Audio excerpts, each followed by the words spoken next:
Ce qui est caché sera découvert. Ce qui a été enfoui va ressurgir. Ma mère disait souvent que la vérité, c'est comme un flotteur. Il finit toujours par sortir.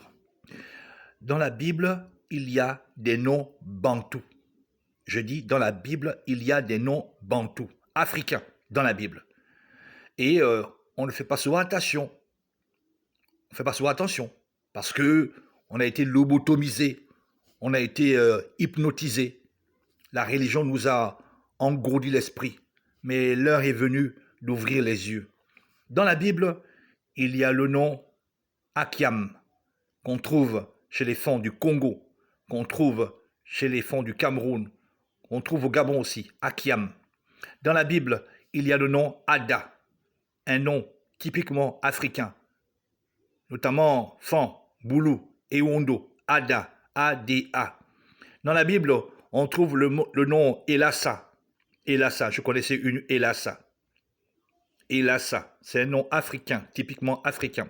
Dans la Bible, on trouve le nom Benaya, le bras droit de Salomon. Le roi Salomon s'appelait Benaya. Je connais une dame gabonaise qui s'appelle Benaya.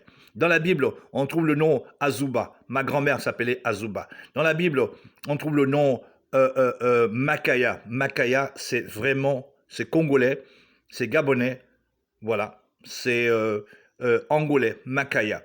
Dans la Bible, on trouve le nom Tiba.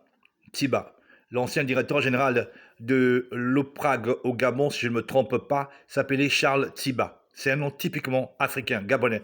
Dans la Bible, on trouve des dizaines de noms typiquement bantous africains.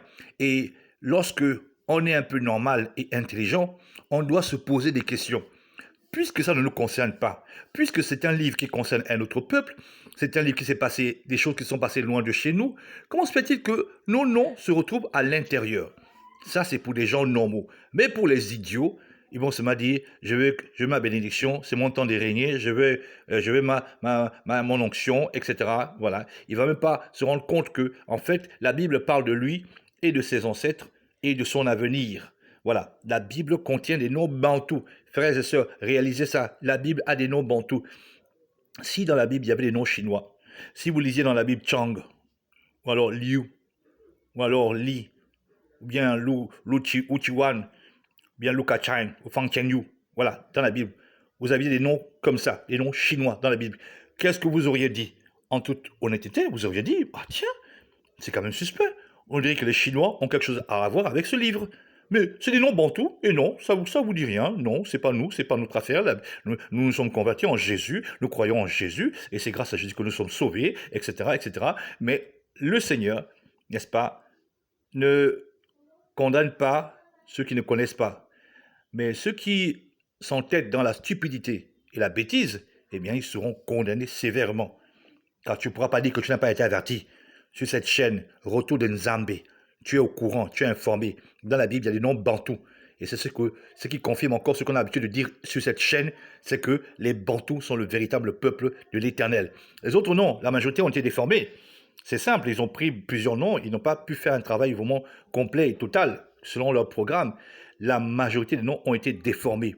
Ils ont transformé, ajouté des lettres, déformé les lettres, etc., déformé les noms, dans le but simplement de ne pas éveiller, n'est-ce pas, l'intelligence des Bantous. Mais aujourd'hui, il est trop tard, parce que Nzambé se lève et il projette une grande lumière, il projette un grand éclat sur son peuple, afin qu'il devienne intelligent.